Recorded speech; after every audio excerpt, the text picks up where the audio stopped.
نحمده ونصلي على رسوله الكريم أما بعد فأعوذ بالله من الشيطان الرجيم بسم الله الرحمن الرحيم يا معشر الجن والإنس ألم يأتكم رسل منكم يقصون عليكم آياتي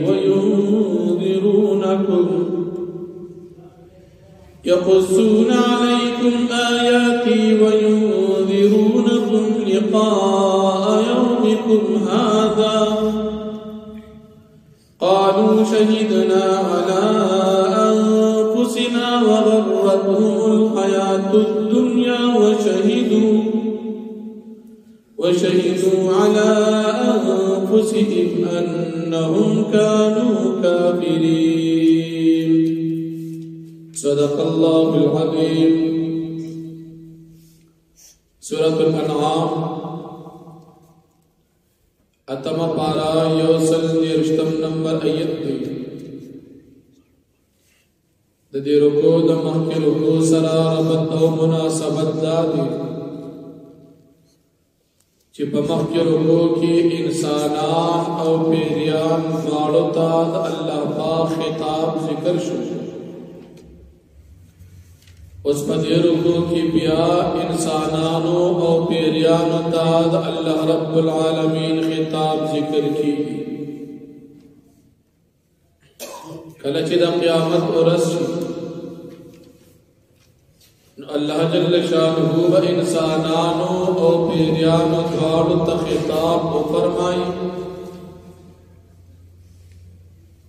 چه ولی تاسو تا زما پیغمبران نورا غلی چه تاسو تی زما آیاتنا بیان کری او تاسو یہ دا قیامت دی سخت و رزنا یرولی وی چه تاسو نا فرمانی کولان ولی تاسو تدوی نورا غلی دا انسانان او پیریان دویب پخپل بارک گواہی ورکی چی یا اللہ استا پیغمبران منترا غلیو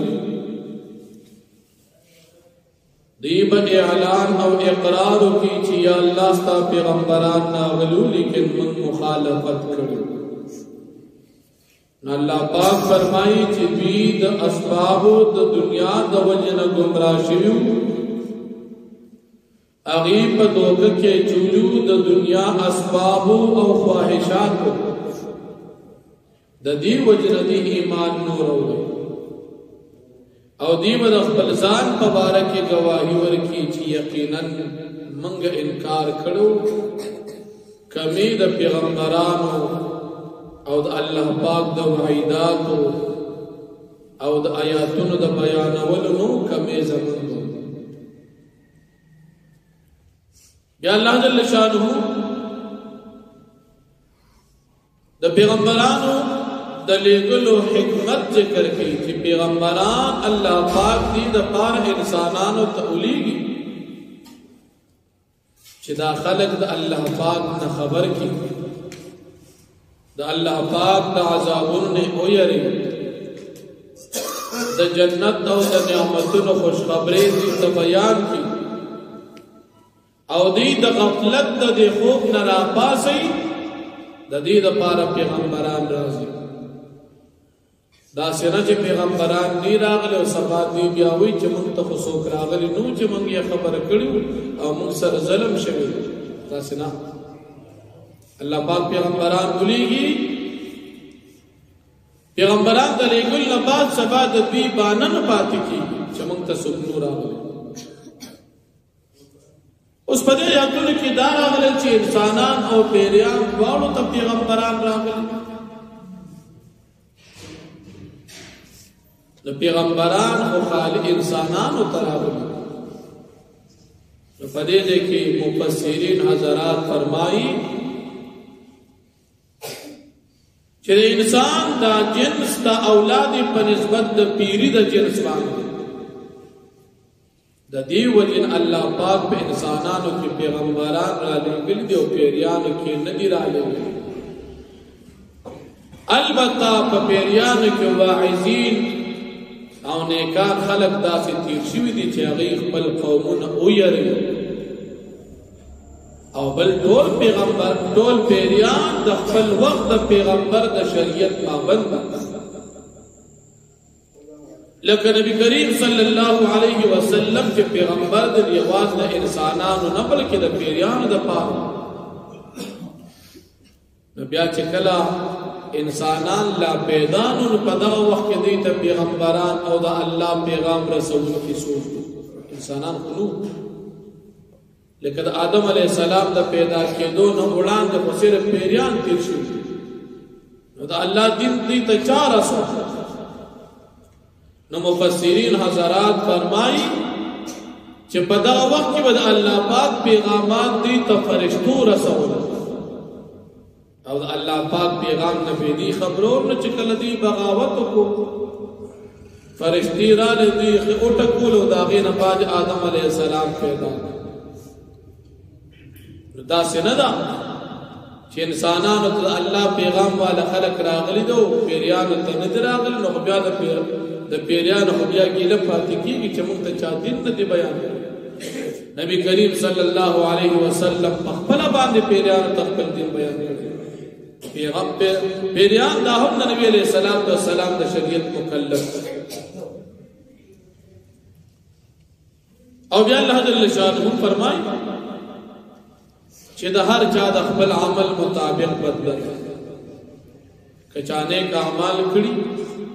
د تبدی نیکی بدلی ملوشي او کچا بد اعمال کړي د تبد خپل بد سزا ملوشي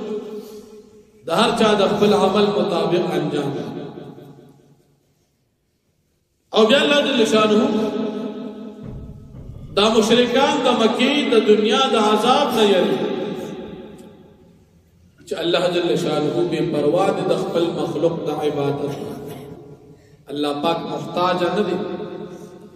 او سره د بے پرواهی د الله پاک رحمت ډیر زیات وسیع او فراخ مشرکان د مکی ته وی چې تاسو بارک الله پاک ورواړي نو تاسو ختم کی تاسو هلاک کی او تاسو نه بعد د نور خلق پیدا کی غبنی کا لکه څنګه چې تاسو نو وړاندې قومونه هلاک کړی دي او تاسو یې پیدا کړی لیکن الله پاک تاسو نه غواړي چې تاسو هلاک کی ځکه الله پاک په تاسو باندې خپل رحم کوي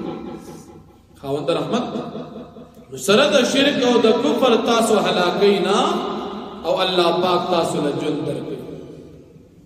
او بلدام چې د مرګ نه بعد ور هغه ژوند یقیني دي انما توعدون لآت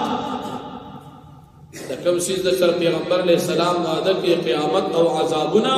هغه یقینا راتلونکي دي نو دانا چې پیغمبر علیہ السلام د سر کوم وعده کې هغه نکي نو الله جل شانه فرمایي یا معاشر الجن والانس اے جماعت پیرانو انسانانو علم یاتکم رسول منکم اے نور اغلی تاسو پیغمبران تاسو د جنسنا یقصون علیکم آیاتی چپی بیانوی پتا سو باندې زما آیاتنا وینذرونکم لقاء یومکم هذا او دی یروی تاسو د ملاقات د ورځې چې دا د قیامت ورځ قالوا نبوی د انسانانو پیریان شهدنا من گواهی کو علی انفسنا فخر زانون باندې وغرتهم الحیات الدنیا او دغه کې چولیو دی لره ژوند د دنیا ځکه ایمان نور وړي اسباب د دنیا د دې د وجر دی په غفلت کې پراته نن څومره انسانان د دنیا د اسباب د وجر د اخرت نه غافل دا د غفلت شي څومره چې انسان دنیا ډیریږي اغمر الله پاک یاد د زړه الا ماشاءالله اسنه کان خلق ته چې مالدار وي او الله پاک یاد پزره کې خدا سے خلق کړ او ډیر داسې چې دنیا ډیری اخرت نه غافله د دین نه غافله د الله پاک د ذکر نه غافله داسې ډیر الله پاک فرمایي چې دې غافله کړو وشهدوا على انفسهم دی بگواہی ورکی پخپل زانونو باندے انہم کانو کافرین چیقنن دی پا دنیا کے کافران ذالک دار علی بلد پیغمبران دویتا اللم یکن ربکا دا چند استارب مہلک القرآ حلاکون کی دکل والا بظلم فظلم سرا وَأَهْلُهَا غَافِلُونَ او اہل ددی چی غافلیں دا سنکی چی قوم ظلم کئی گناہ کئی او سو کو تراغلی نو اللہ پاکنا خبر کی حالاکی دا اللہ دستور و قانون نبی اولو تا پیغمبران ناولی کی خبری کی چی بیان فی نشی بیا پہ اللہ عذاب رہا وَلِكُلِّمْ دَرَجَاتٌ مِّمَّا عَمِلُوا او دا ہر چا دا پارا درجی دی دگوی دا عملونو کنیکی کڑی بی ثواب ندی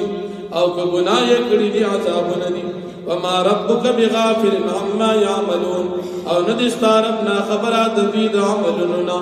وربك الغني ذو الرحمة رب ستابي پروادي دخل مخلوق و دا عبادتنا